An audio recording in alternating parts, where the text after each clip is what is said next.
तो ये लखनऊ की तस्वीरें इस वक्त आपको हम दिखा रहे हैं, जहां पर बीजेपी के राष्ट्रीय अध्यक्ष जेपी नड्डा पहुंचे हुए हैं। बीजेपी की प्रदेश कार्य समिति की बैठक है आज, और इस बैठक में हिस्सा लेने के लिए बीजेपी के राष्ट्रीय अध्यक्ष जेपी नड्डा भी पहुंचे हुए हैं।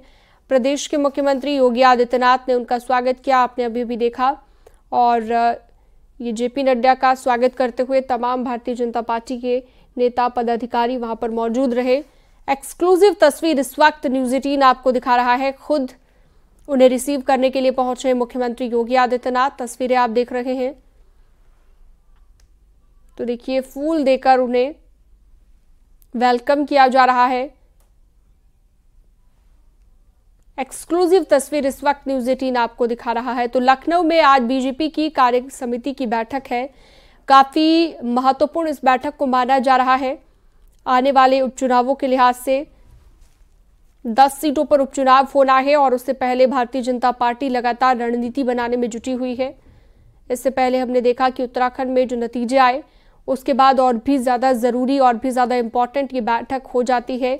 कई महत्वपूर्ण विषयों को लेकर यहाँ पर बैठक में मंथन आज किया जा रहा है, चर्चा की जा रही है। बीजेपी के प्रदेश अध्यक्ष भूपेंद्र चौधरी भी यहाँ पर मौजूद हैं, और इस वक्त बीजेपी के राष्ट्रीय अध्यक्ष जेपी नड्डा पहुंचे, और उस दौरान की तस्वीर आपको हम दिखा रहे हैं।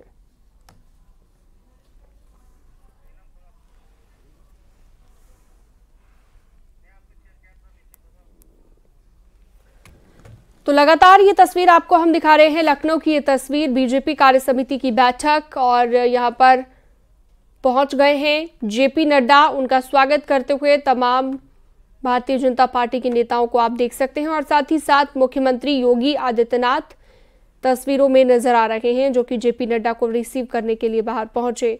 तो आज ये जो प्रदेश कार्य समिति की बैठक है, कई मायनों में से महत्वपूर्ण माना जा रहा है। चाहे संगठन की मजबूती के लिहाज से हम बात कर लें, तो जेपी नड्डा इस वक्त लखनऊ से सबसे बड़ी बात, लोकसभा चुनाव में प्रदर्शन के बाद ये पहली कार्य समिति की बैठक है, और आप तस्वीरों में देख सकते हैं कि जेपी नड्डा इस वक्त कार्य समिति की बैठक में शामिल होने के लिए पहुंचे हैं।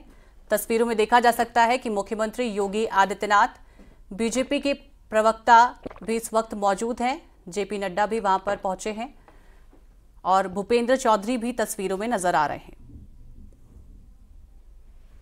आपको एक बार फिर बता दें कि ये बैठक, सूत्रों के मुताबिक खबर जो है, बैठक के कमरे में होगी। बैठक में पार्टी के नेता, राष्ट्रीय अध्यक्ष पार्टी का नेतृत्व करने वाले हैं, और इसके साथ ही अपना विचार भी रखने वाले हैं।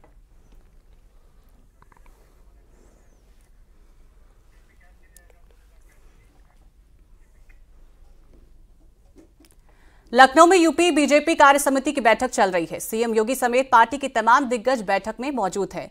इस मौके पर यूपी बीजेपी अध्यक्ष भूपेंद्र चौधरी ने विपक्ष को फिर आड़े हाथे लिया है। भूपेंद्र चौधरी के मुताबिक लोकसभा चुनाव में विपक्ष के जातीय और विभाजनकारी एजेंडा चलाया गया है, और वो कुछ हद तक कामयाब भी रहा है। भूपेंद्र चौधरी ने कहा कि अब बीजेपी को जनता के बीच जाना होगा। बड़ी खबर आपकी टीवी स्क्रीन पर। बीजेपी की बैठक में भूपेंद्र चौधरी ने विपक्ष को एक बार फिर निशाना साधा है। उन्होंने कहा है कि लोकसभा चुनाव में विपक्ष ने जातीय और विभाजनकारी एजेंडा चलाया है, और वो कुछ हद तक कामयाब भी रहा है।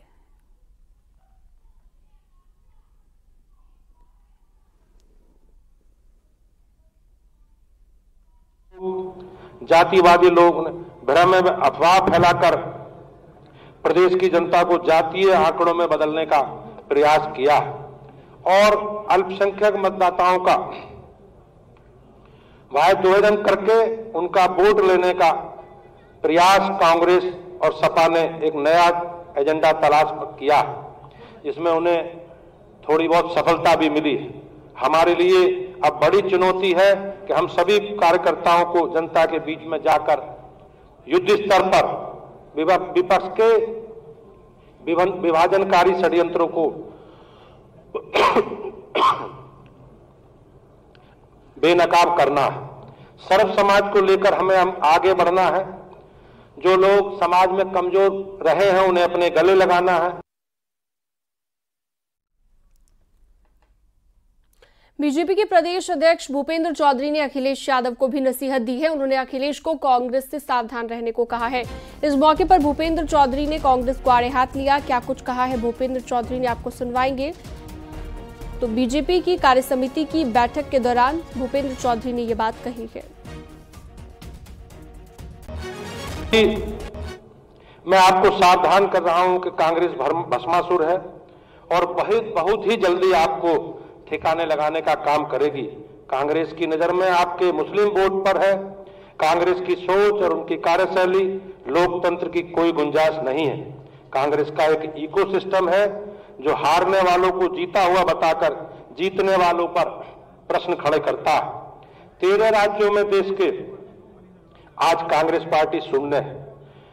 कांग्रेस पार्टी जहां भी जीतती है वह अपने वोटों से नहीं जीतती बल्कि दूसरे दलों के समर्थन से, सहयोग से जीतती है। आपातकाल के जनक कांग्रेस जब भी सत्ता में रही उस समय जिसने विरोध किया उसे समाप्त करने के लिए कांग्रेस ने कोई कसर नहीं छोड़ी।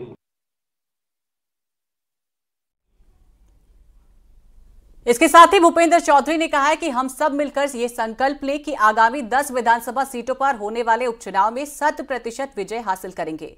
अगली लड़ाई स्वार्थी परिवारवादियों और मोदी के परिवार के बीच की है, राष्ट्र विरोधी और राष्ट्र भक्तों के बीच की है, इसके साथ ही धर्म और अधर्म के बीच की है। ऐसी बातें इन्होंने कही है।